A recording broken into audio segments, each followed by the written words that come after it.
This morning, we're going to be in Exodus chapter 21. Exodus chapter 21.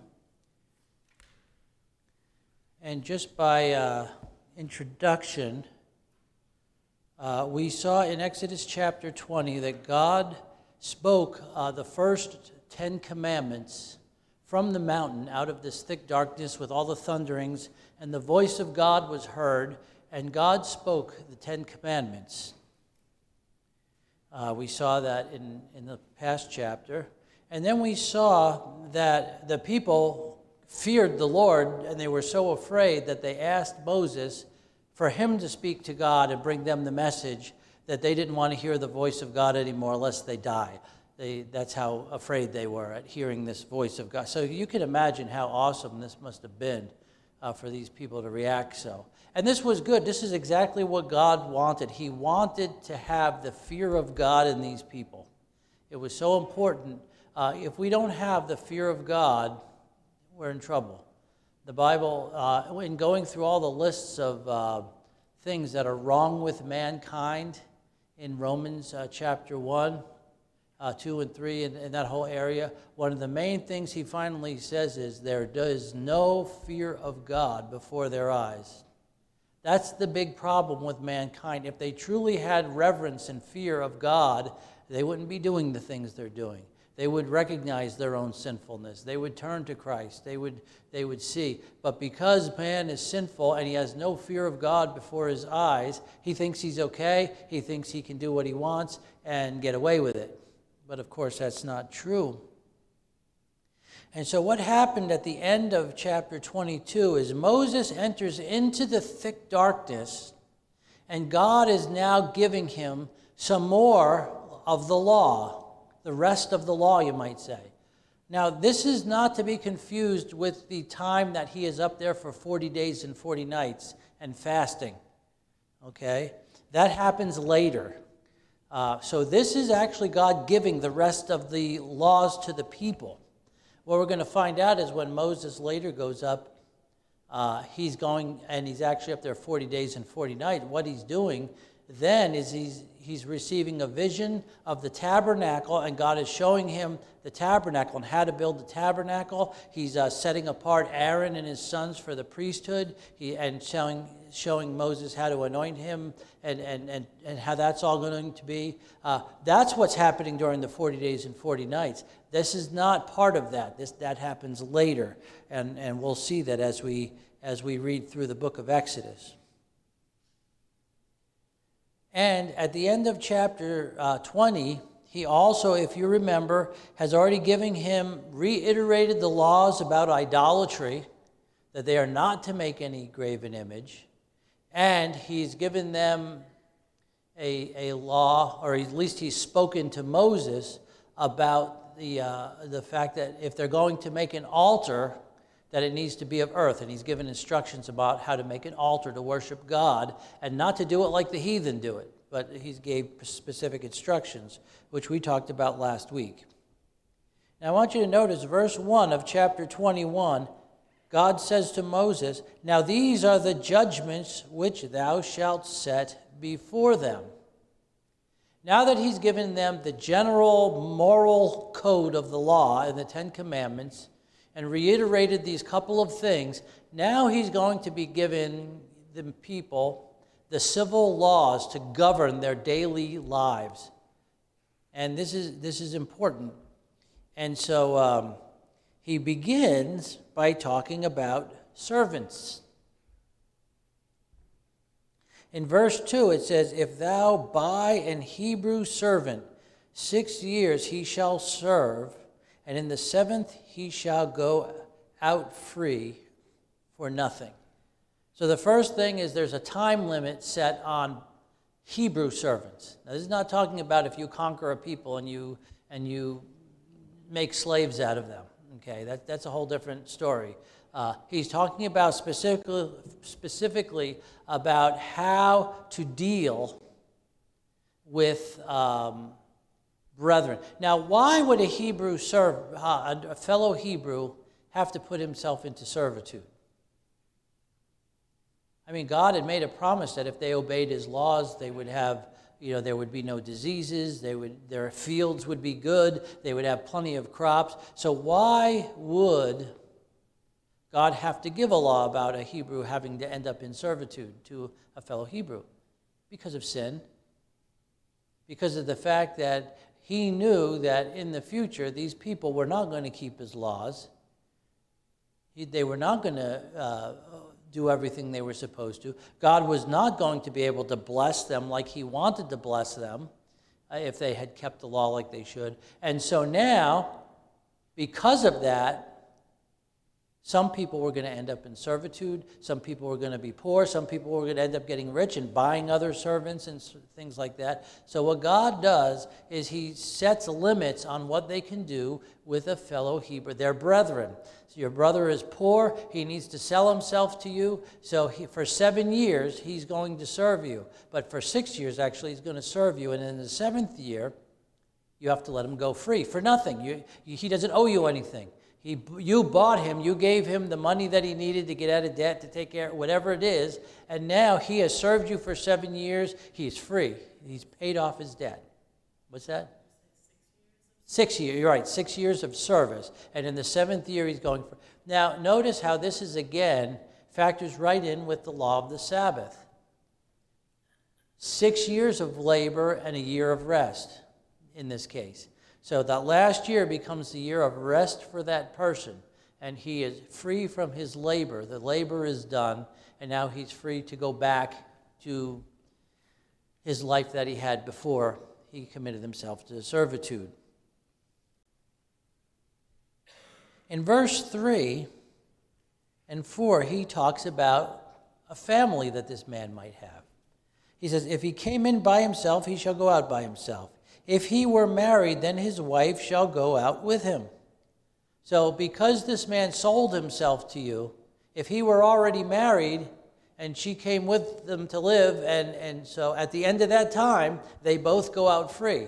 The wife wasn't under servitude under the master. Only the man was, and so therefore he's free. Any children they have, they go out with them. That's his family. He leaves. But in verse 4 it says, if his master have given him a wife. In other words, one of his other servants, his master gives this servant that has come during that 6 years a wife to marry, and she have borne him sons and daughters. The wife and her children shall be her master's, and he shall go out by himself. So in other words, you can marry her, but it's only good for the 6 years you're there. And when you go out in the 7th year, the wife is still that belongs to the master, and the children still belong to the master. They stay. Now, it would be interesting to find out how many times a master did this to a servant, and he did it in a way that was sort of sly. He's going to get more servants for his household by marrying off this guy, him having some children, and I'm sure there were some devious rich people who took advantage of that. But in other cases, it may have just been he noticed that you and this servant, these two servants, had an attraction to each other, and he offered him the opportunity to marry this person.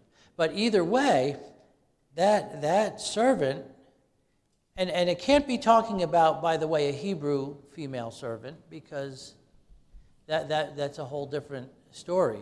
Again, she would be under the same thing. It would be 6 years of service for her as well, I would think. Now it says in verse 5, however, and if the servant shall plainly say, I love my master, my wife, and my children, I will not go out free. He chooses to stay with his master so that he could stay with his family, and he's willing to give up his freedom to serve this master who loves him and who gave him this and has treated him well, and he doesn't want to go back. He says, I'm more than happy to just stay here and serve my master and live with my family. Then in verse 6 it says, then his master shall bring him unto the judges. So this is a legal thing that's going on now. He goes out to the judges, and this man tells the people, the judges there, that he wants to stay with his master. He's willing to give up his freedom at the 7th year and stay with his master so he can stay with his family and his master and serve there.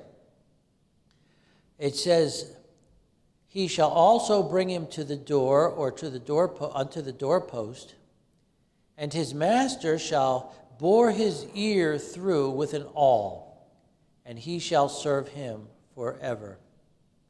Now, this is the word for a bond slave. This is a person who has willingly given up his freedom to serve his master. And it's interesting, if you read in the New Testament, especially in the epistles of Paul, when he refers to himself as a servant of the Lord Jesus Christ, this is the word he's using, a bond slave, someone who has willingly given up his own freedom to serve his master forever. And that's what we're supposed to do, by the way. We're still in this world, but we belong to God now. He saved us, and we are supposed to willingly give ourselves to his service wherever he may want us to go, whatever he may want us to do. Now notice, this is something that's done willingly, first of all. Secondly, it's initiated by the servant. The master doesn't ask him, do you want to stay and you want to be my bond slave? No, the servant says, you know what, I really like this condition I'm in. I love my family, I love my master, I love my children. I don't want to go. In other words, in his heart, he's already committed to staying. And now, outwardly, he wants to make a profession of that and forego the freedom that he would normally have. And so he takes him to the doorpost, or the door and to the doorpost of his house. And he takes an awl and he holds his earlobe up to the door of the house, and he takes an awl and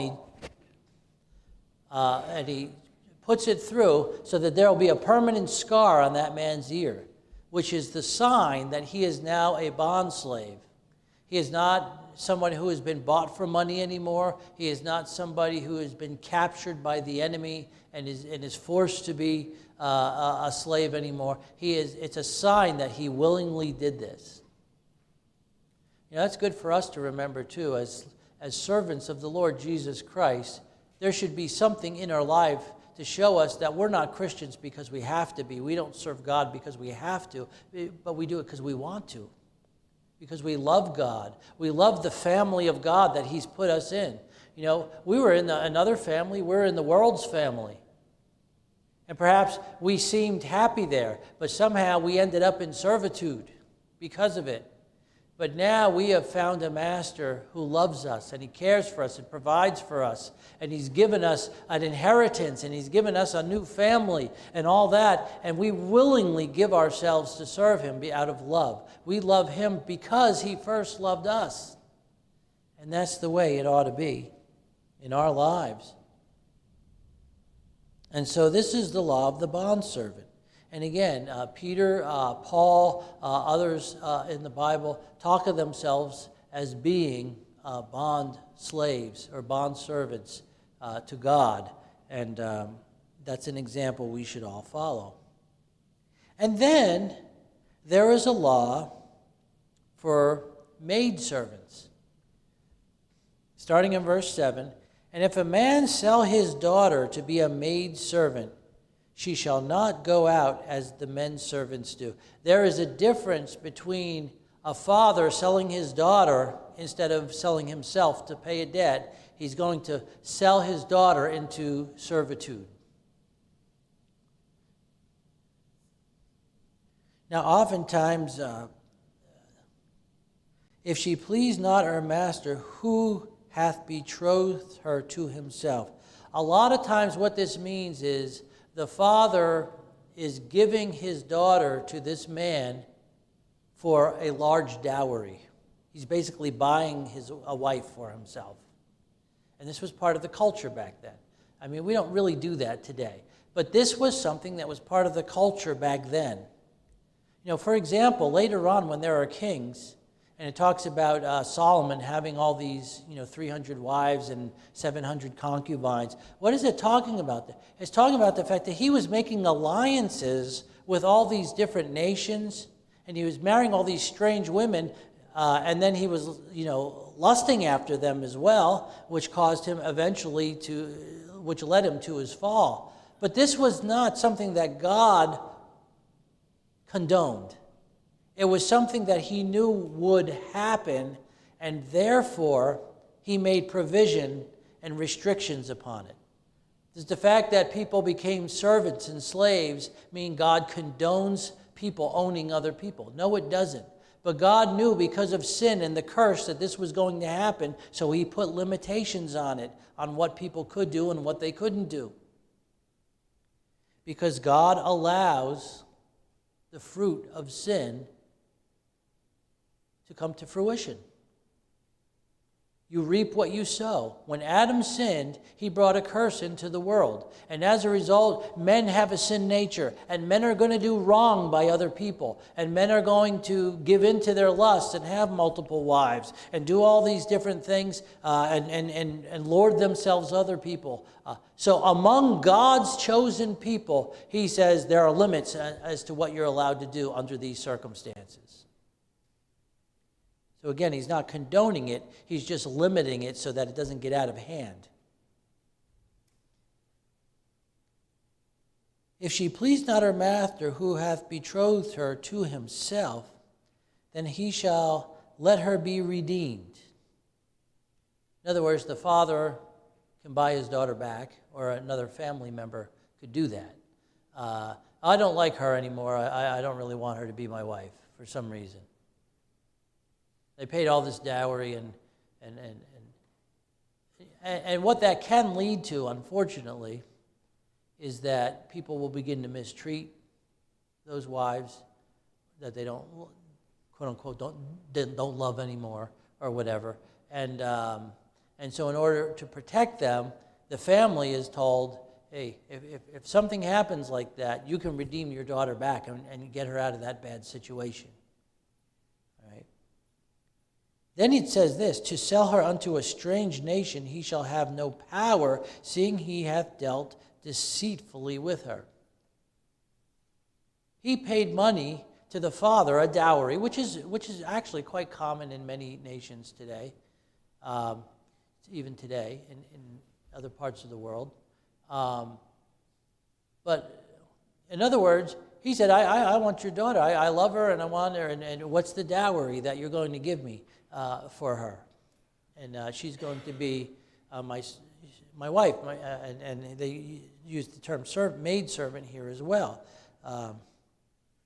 Well, he had dealt deceitfully. He had promised her something, and now he's not fulfilling that promise. Aren't you glad we have a God who, when he buys us with his own blood, he never forsakes his promises. He never goes back on them. He loves us forever. He keeps us. He keeps all of his promises. But men don't do that because they're sinners. That's the difference between God and men. We're all sinners. God is not a sinner. He cannot sin. He cannot lie. And then it says, and if he hath betrothed her unto his son. In other words, this man pays a dowry to this other man so that this man could marry his son, not himself, but his son. The man who paid the money to the man who has the daughter paid the money of dowry to this man so that the daughter can marry the son of that man.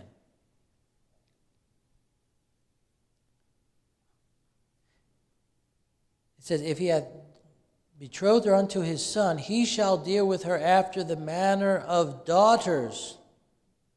In other words, he's not to treat her just like a servant. He's to treat her like it's his own daughter. It's his son's wife now. It's not just a servant.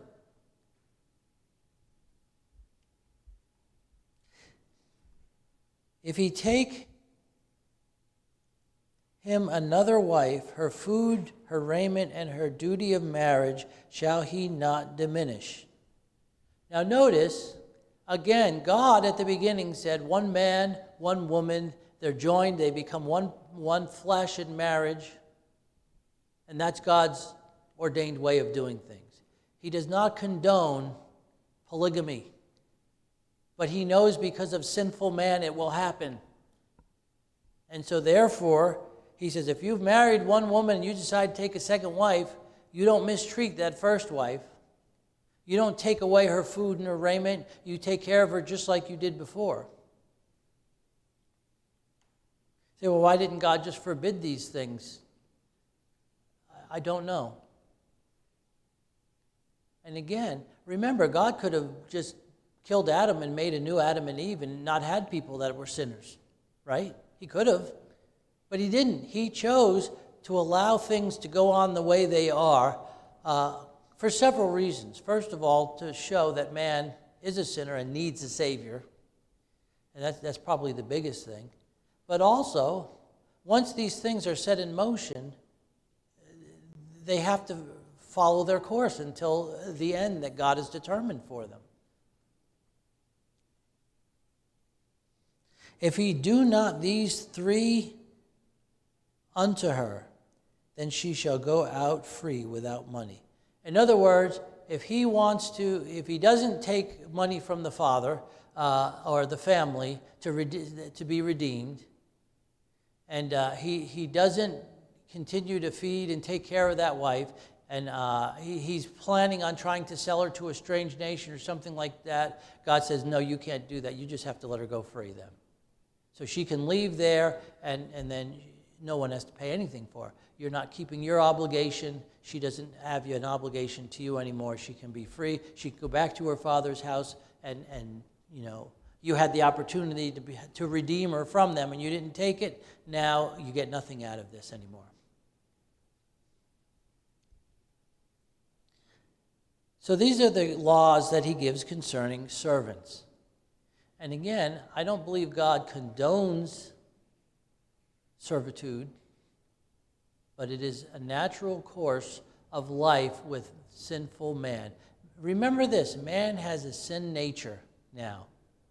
And that's why he sins. And that's why he does the bad things he does. And that's why some people lord themselves over others and put down other people and all these other things. But it's all part of sin coming into the world. And again, God has chosen his way of dealing with sin. And the first thing is leading up to that day when the Lord Jesus died on the cross of Calvary to pay for those sins. And then finally, in the end of the world, he's going to deal with sin once for all. All the sinners and all the spiritual beings that led man into sin will be dealt with, put into the lake of fire once and for all. And then there'll be a new heaven and a new earth wherein dwelleth righteousness. There'll be no more sin. And the remembrance of it, that lake of fire, will still be there for all the redeemed to see. That this is what happens when men rebel against God.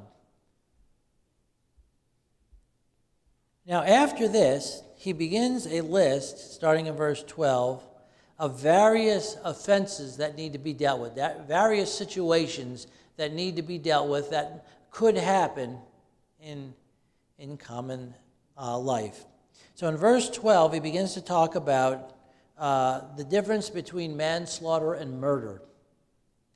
He that smiteth a man so that he die shall surely be put to death. So somebody comes up on someone and hits them, shoots them with an arrow, whatever he happens to have for a weapon, smites him in some way, and the man dies. So he should be put to death. He's a murderer. But in verse 13 he says, and if a man lie not in wait, but God deliver him into his hand, then I will appoint thee a place whither he shall flee. So now he's talking about a person who somehow comes across your path, and he says God deliver him into his hand. In other words, you're out there maybe hunting, or in the situation that God points out later. You're out there building a house, and you're chopping down a tree, and somehow that axe head comes flying off, and it hits a neighbor, and that man dies from it. It wasn't premeditated. It was an accident. God says, I will appoint thee a place whither he shall flee. In other words, there is a place for that man to go to be protected from the avenger of blood. That is the family member that is nearest of kin to him that is responsible to take vengeance on a murderer. That's how it worked back then. Today we have laws and different laws and so forth. But if a man come presumptuously upon his neighbor to slay him with guile, thou shalt take him from mine altar that he may die. In other words, this man runs to the city of refuge, which we'll find out that's what they call them later, and he says, oh, I killed this man by accident, and now the avenger of blood is coming after me. They're to hold him. And then at an appointed time, he is to go out with those people to the place where this was committed, and he's to be put on trial. And if the man is found out to have done this by accident, and it was a legitimate accident, then he is to go back to that city of refuge, and he's safe as long as he's in that city of refuge. And there are other laws we'll get to eventually in Leviticus about that. He's to stay there until the death of the particular high priest that's high priest at that time, and then he's free to go back.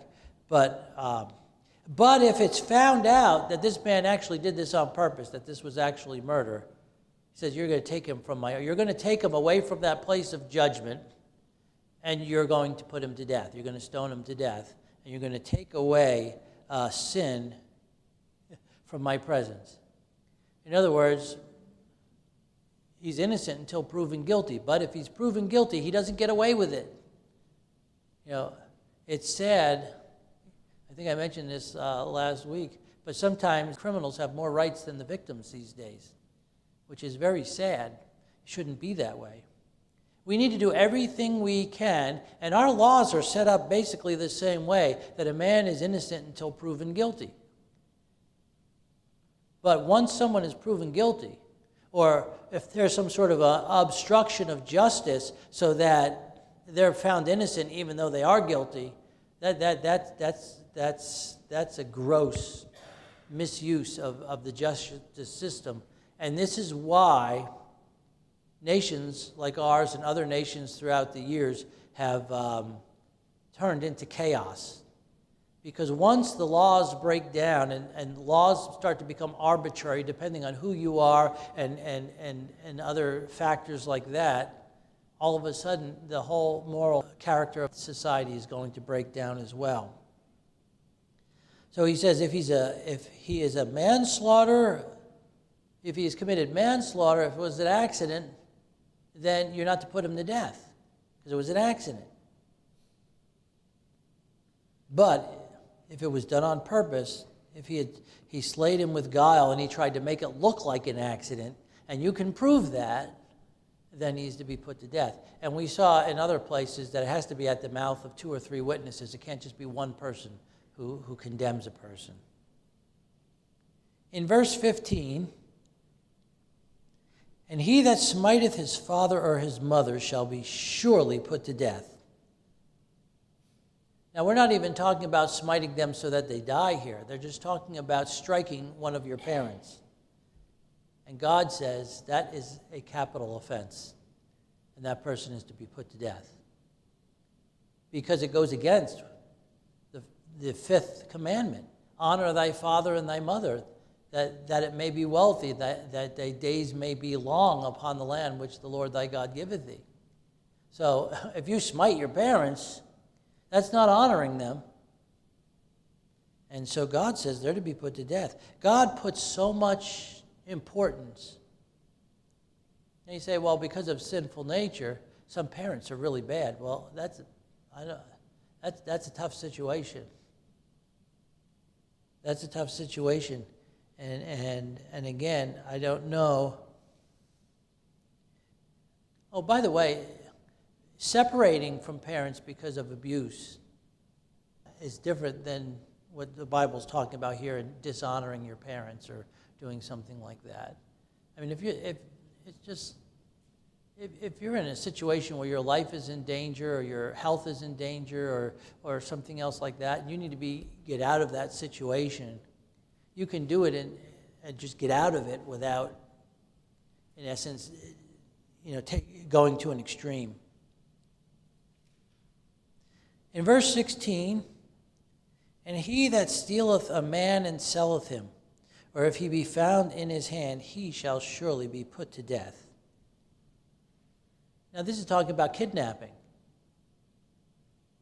So if you steal a person, take away his freedom, and then sell him to another nation or keep him for yourself as a servant, and somebody finds it out, or just keep them for whatever reason, says that you're to be put to death. So kidnapping was, again, a capital offense, and it had a death sentence to it. You have no right to steal another person. Now remember, when he talked at the beginning about servants, what was he talking about? Someone who was in debt, and you bought him, you paid a certain amount of money to him, and now he's working off that debt for 6. That's different. Or if you go into battle against another nation, and it was common back then that the survivors were kept as slaves and maybe sold as slaves or something like that. I can't help but think of Joseph and his brothers in this situation. Joseph's brothers, well, most of them, Benjamin probably wasn't included in that. We know Reuben wasn't included in that because he was the one who talked them into not killing him, putting him into the pit so that he could deliver him back to his father. And while he was away, they sold him. So in essence, those 8 brothers that sold him into slavery, they agreed upon that. They had a death sentence upon them.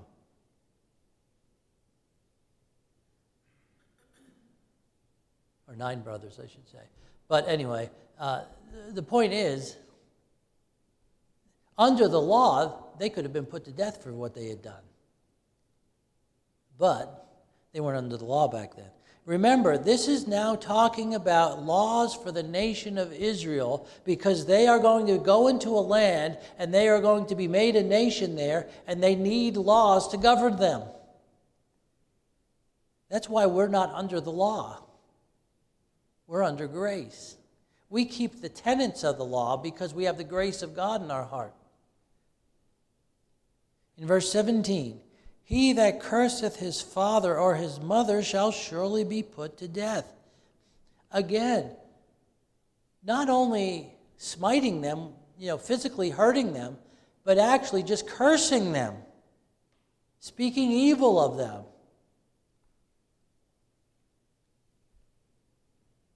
There's a difference between saying, my parents treated me badly. They had alcohol or drug problems, and they, or some other issue, and they treated me wrong, than cursing your parents. You can own up to the fact of being mistreated without cursing them. Okay? And there's nothing wrong. You have to be honest about situations. But there's still a sense in which they're still your parents, and there's a certain level, there's a certain line you shouldn't cross no matter what. And for those who are in good family situations, and yet they get rebellious, and this is really what this is talking about mainly. You're in a good family, and somehow you get a rebellious heart in you, and you start cursing your parents. God says, I'm not putting up with that. That child is to be put to death. Why? Because God is the Father and we are His children. And when you curse your parents, in essence, you're cursing the God who is your Father as well. And God doesn't put up with that. And again, this all goes back to the 5th commandment. Honor thy father and mother. Notice how now two other laws are put in place to reinforce that 5th commandment.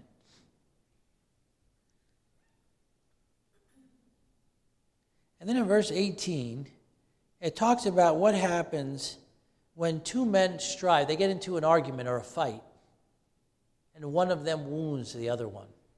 If men strive together, and one smite another with a stone or with his fist, and he die not, but keepeth his bed, If he rise again and walk abroad upon his staff, then shall he that smote him be quit. Only he shall pay for loss of his time, and shall cause him to be thoroughly healed. So if I were to go out and get in an argument with someone, and I were to hit them and give him break his leg maybe or something like that, and he's out of work for 6 months, I have to pay for his medical bill until he's fully healed, and I have to make sure that he and his family are provided for until he's able to go back to work for himself. So what is God trying to do here? He's trying to control men's tempers. It was, I think it was Robert Treat Paine, but it may have, or Benjamin Wright, one of those men, who said, men need an outside source to control them. It either has to be laws or it has to be the grace of God in their heart. He says it's either going to be the Bible or the bayonet that's going to keep men in line. Those aren't exact words, but that's basically what it was. But it was one of our founding fathers, recognizing the importance that the laws are important, but you've got to teach people the Word of God. You've got to get to their hearts so that they're not going to want to break these laws. And if you could get to their hearts, then the courtrooms will be mainly empty.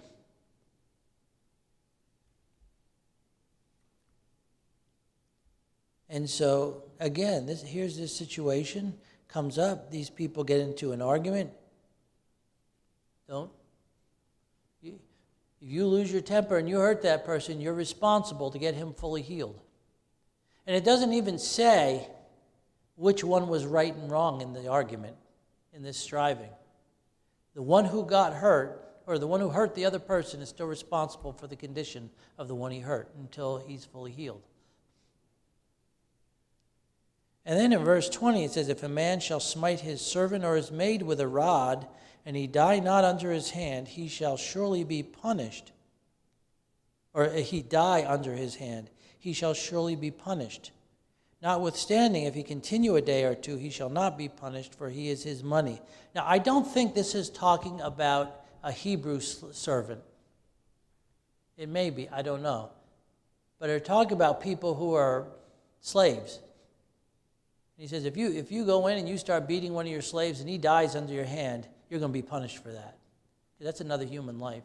But he says if he continues a day or two, then in other words, if he doesn't die on the spot.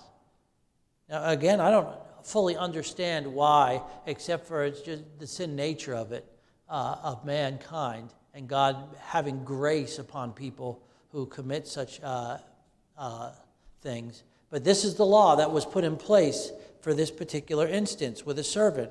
Because that person belongs to you, you purchased them or you bought them, they're your property basically.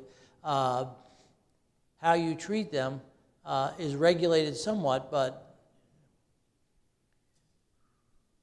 now again, I don't believe God condones slavery at all. But because it's a fact of life, he has, and it's going to happen, he needs to regulate it. In verse 22, if men strive and hurt a woman with child. Actually, no, I wanted to skip down first to, where was it? 26, yes. And if a man smite the eye of his servant or the eye of his maid, that it perish, he shall let him go free for his eye's sake. And if he smite out his manservant's tooth or his maidservant's tooth, he shall let him go free for his tooth's sake. So this is dealing with your servant. Now you get so angry or whatever with one of your servants, whether male or female, and you strike them in such a way that they lose a tooth or you damage an eye so they go blind in that eye, or they actually lose the eye in some, at least the usefulness of that eye, he says, you forfeited your right to have that person as a servant. You have to let them go free. They're no longer your servant. By the way, I believe that God expects his people to be good stewards of the things that he has given them. In this case, you've become prosperous enough to have servants. You treat them well. You'll be a good steward of those servants. You treat them right. You don't. Matter of fact, in the New Testament, when it talks about people who have servants, he talks specifically about the same thing, about in the epistles of Paul, about you treat them well. You remember that you're a servant to God, and therefore you treat your servants well, like God treats you as his servant well, and so forth. Again, these things that are a fact of life need to be dealt with, because they're just, you're not going to eliminate it while men still have a sin nature, but you can control their actions in these situations. Now, in verse 22, it says, if men strive and hurt a woman with child. So here I am, I'm fighting with this other man, and my wife is there, and she is with child. And somehow, during that time, this other man, maybe my wife comes to try to help me or whatever, and this man hits my wife, and it says, and he hurt the woman with child so that her fruit depart from her. She loses the baby as a result of this incident. And yet no mischief follow. In other words, she doesn't die even though she loses the baby. He shall be surely punished. According as the woman's husband will lay upon him, he shall pay as the judges determine. Now notice, this child dies in the womb. It's up to the father to decide what the punishment will be, in agreement with what the judges say. Okay? Say, well, it's a baby. Shouldn't they be put to death because it's another human life? Well, that's not how God set it up. Again, I don't know why. Isn't that child's life in the womb as valuable as any other life? Absolutely. Maybe part of this is because since that child hasn't been born and hasn't sinned yet, hasn't offended God and have the curse upon him in the same way. Remember, we talked last week about the fact that Christ not only died for our sins, but he died for our sin nature. And since these children are covered basically by the blood, because the sin nature has already been taken care of by God, even though it was future back then, God says, you're not condemning anyone to hell here. If that child dies, he's going to be with me. And so maybe that's why there's some grace shown upon here. But notice, it doesn't say that he can't be put to death. It just says it's up to the father, the husband of the woman, to decide what that punishment will be. And so I suppose if he goes to the judge and say, that was my son, could possibly be the only heir I have, and he caused him to die, and I want him dead. The judges could agree with that. Or he could say, because I lost that son, I want such and such amount of money, and then his life can be spared. The judgment, if the judges agree to that, whatever it is, that's what the restitution will be. But it's up to the husband to decide. But then notice it says, and if any mischief follow. In other words, if something down the line, it's found out that the wife didn't die right away, but eventually maybe there was some internal bleeding or something that they didn't know, and the wife eventually does die. That mischief does finally follow. Then thou shalt give life for life, eye for eye, tooth for tooth, hand for hand, foot for foot, burning for burning, wound for wound, stripe for stripe. Whatever does happen, that man is responsible for, who caused that infliction.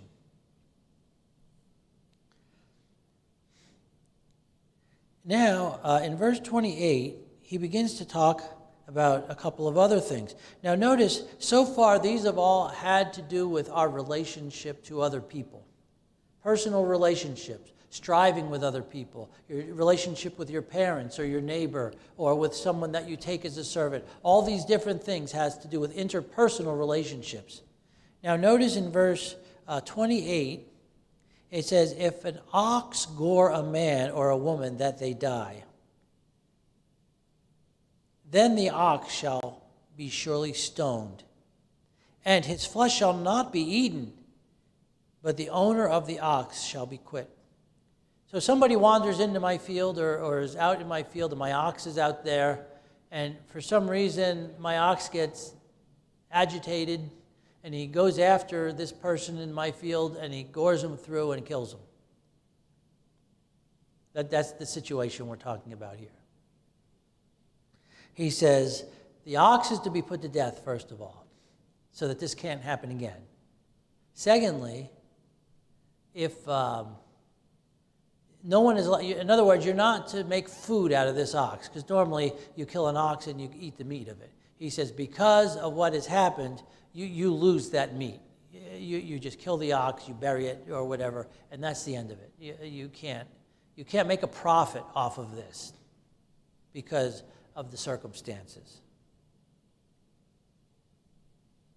But the owner of the ox shall be quit. In other words, he's not considered guilty of any crime because his ox did this thing.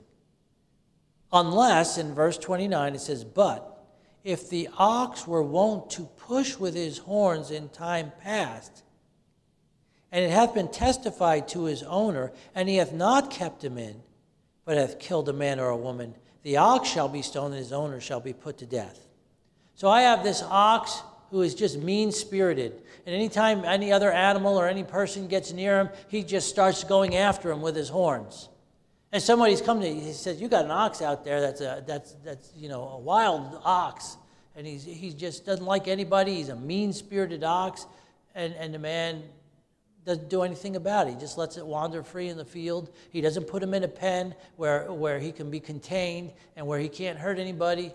Then he is responsible for what that ox has done now, because he knew it was want